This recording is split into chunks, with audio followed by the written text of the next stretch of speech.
Babagude mga kaoragon, dahil ang iyong kusanera ay nag-crave na naman ng lechon manok, hindi pwedeng hindi tayo gumawa. Kaya for today's vlog, mag-roast tayo ng lechon manok. At simulan na natin. First, naglagay ako sa food processor ng luya, wangba, sibuya, at salt and pepper. Nagaling pa sa Europa, charis! Naglagay din tayo ng oyster sauce, sesame oil, toyo, rice vinegar, and lemon. At i-blend natin ito hanggang madurog ang kanyang kaluluwa. Ilagay natin sa bowl ang manok at ilagay na ang ating ginawang marination.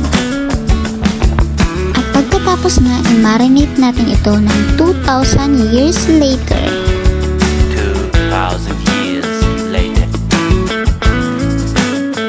At nag-prepare din pala tayo dyan ng 3 stalk ng lemongrass.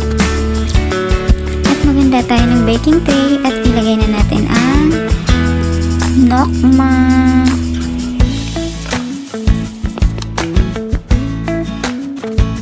Dahil may nakalimutan tayo, kunin ulit natin ang manok at ilagay natin ang sibulyeno.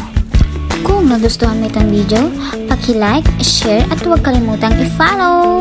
Maraming salamat at God bless sa inyong lahat!